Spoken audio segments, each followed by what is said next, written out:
Bienvenue dans cette wishlist 2023, voilà les produits que je veux acheter, tester et mes objectifs de cette année.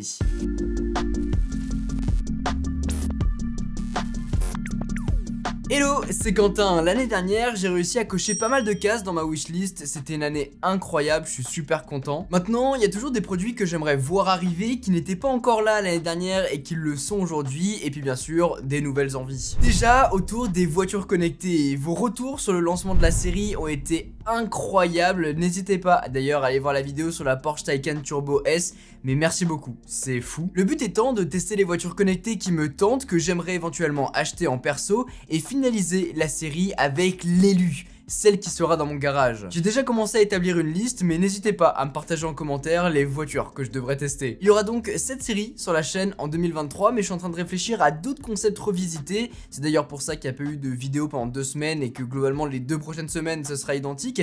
Je suis en train de réfléchir vraiment pour remettre à plat et conceptualiser d'autres séries, des idées de vidéos et tout que je veux mettre en place cette année. Donc voilà, je prends mon temps, mais ça sera vraiment chouette. Pour être original, j'aimerais qu'Apple sorte un nouvel HomePod cette année. Ça, c'est ce que j'ai écrit il y a quelques jours lorsque je travaillais sur le script de cette vidéo. Entre temps, Vlatipa qu'Apple a sorti le nouveau HomePod. Voilà, ils ont revisité l'ancien HomePod pour le mettre au goût du jour. Ça tombe bien parce que l'Oji que j'avais chez moi, est mort. Il vient de claquer, donc je ne sais pas trop pourquoi. J'ai envie de le réparer, mais j'ai l'impression que c'est infaisable. Donc j'aimerais quand même savoir pourquoi il est mort. Comment ça se fait qu'il ne fonctionne plus. Mais ça a l'air peine perdue. Bien sûr, le nouveau est déjà commandé pour vous en parler davantage. Au programme léger redesign, un son retravaillé lui aussi pour 349 €. On va voir ce que ça donne. Un truc tout bête, mais un aspirateur Dyson. Vous connaissez Dyson, cela fait aucun doute. De mon côté, j'adore cette marque. J'adore leur philosophie, le design de leurs produits. Mais je suis pas passé comme tout le monde par la porte d'entrée avec un aspi. Pas du tout. J'ai commencé par leur lampe design que j'utilise tous les jours, le Pure Hot and Cool, le Pure Cool, 2 produits permettant de refroidir et purifier l'air de vos pièces, mais jamais d'aspi. Je suis curieux de voir si ça vaut ou pas le coup en 2023, sachant qu'on ne compte plus le nombre d'alternatives qui existent, et aujourd'hui, proposer un aspirateur à plus de 500-700 €, faut de sacrés balls. Donc on verra. Une moto électrique et connectée. Je pense me lancer cette année dans le défi du permis moto. Et c'est vrai que ça fait des années que j'y pense. J'ai toujours roulé en 2 roues. Depuis que je suis tout petit, j'adore ça. Mais j'ai jamais eu l'occasion d'aller plus loin. J'ai préféré quitter le monde des 2 roues pour celui des 4 roues. Pour ceux qui ont la ref. Mais c'est un univers que j'ai toujours adoré et pourquoi pas aller plus loin et surtout vous offrir cette nouvelle thématique sur la chaîne éventuellement. J'ai vu pas mal de beaux concepts arriver, surtout dans le domaine des motos électriques, il y a pas mal de choses. Donc pourquoi pas vous en parler grâce à ça. Mais il faut d'abord que je passe le code et que je passe l'examen. Mais n'hésitez pas, si jamais vous avez des conseils à me donner ou si vous êtes une moto école, bah... pourquoi pas? T'es mal à taille du rat. L'iPhone 15. On ne compte plus le nombre de rumeurs autour du nouvel iPhone 15, l'iPhone pliant. Peut-être cette année, mais j'en doute fortement. J'aimerais bien avoir votre avis dans les commentaires parce que plus le temps passe, plus je sens la hype autour des smartphones pliants tomber.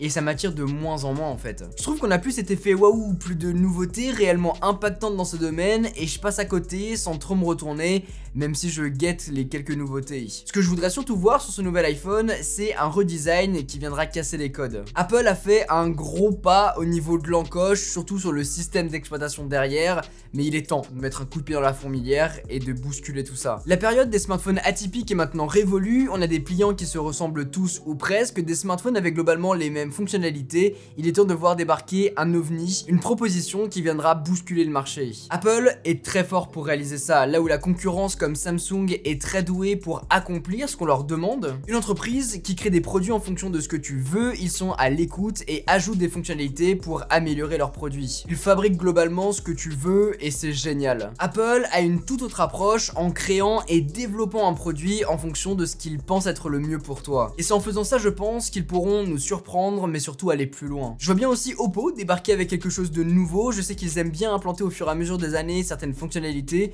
mais globalement c'est des choses qui nous servent plus après ou qu'ils suppriment en 2-3 ans.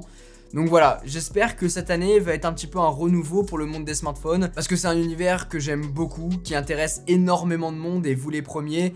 Maintenant, il est plus très excitant et c'est pour ça que je m'en détache un petit peu. Avec ça, j'aimerais plus de produits connectés. Vous connaissez mes envies autour des produits connectés, tout ce que je peux automatiser, eh bien je le fais. J'adore ça, je trouve ça incroyable et dès que je peux l'implémenter dans Apple HomeKit ou Google Home, c'est incroyable. Mon goal cette année, c'est dans un premier temps des rideaux connectés que je vais pouvoir mettre dans mon salon, comme ça, eh ben, ça sera beaucoup plus joli de 1 et de 2, ça me permettra d'avoir différentes ambiances, bien sûr connectable sur son smartphone et pilotable avec la voix.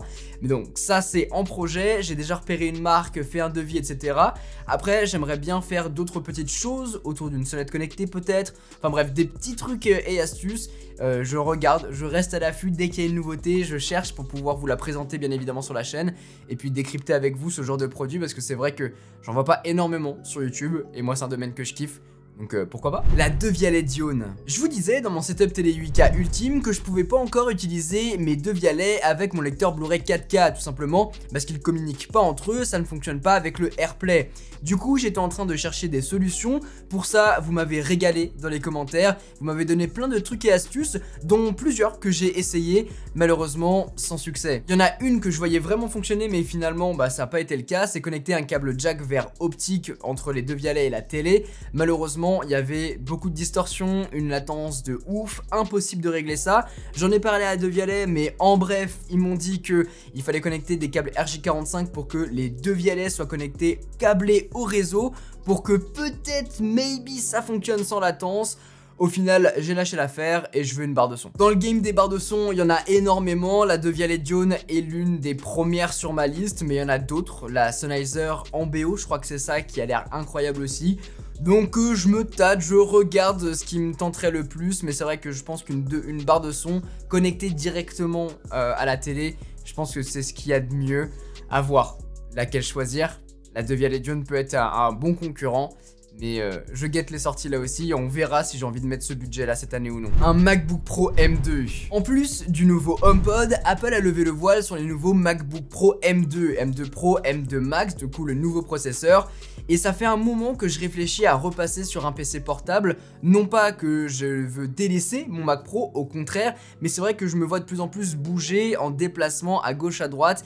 Et je ressens la nécessité de devoir monter des vidéos ou bien faire des montages photos, des retouches à distance.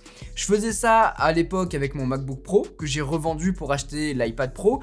L'iPad Pro que j'utilise encore tous les jours, qui est même là avec toutes mes notes dessus. Mais c'est vrai que... Ah, un message. Mais c'est vrai que aussi bien soit-il, je peux pas vraiment faire du montage de façon adéquate dessus. Pareil pour les retouches Photoshop, etc. Donc c'est pour ça que je me tente vraiment à partir sur un nouveau MacBook Pro. Ça tombe bien parce qu'Apple vient d'annoncer les nouveaux M2. J'ai fait une config, ça reste quand même cher. À voir si j'ai envie de faire cet investissement cette année. Je réfléchis et je vois, je pense que peut-être d'ici février-mars, si je me suis décidé, ça viendra ou pas. Donc voilà, pour le moment je prends du recul, je vois ce que ça donne et je vous tiendrai au courant. Bon après il y a d'autres petites choses que j'aimerais accomplir en termes de achievement perso, que ce soit en termes de voyage, de montre aussi, de bricolage du studio histoire de le finaliser à 100%. Mais si vous voulez connaître tout ça, eh bien n'hésitez pas à me suivre sur Instagram. Je vous dirai tout. Voilà, je pense qu'on a fait le tour. N'hésitez pas de votre côté à me lister en commentaire toutes vos envies, ce que vous aimeriez accomplir cette année. Je suis curieux de voir vos réponses. Sur ce, c'était Quentin. Passez tous une très bonne journée. Tchau!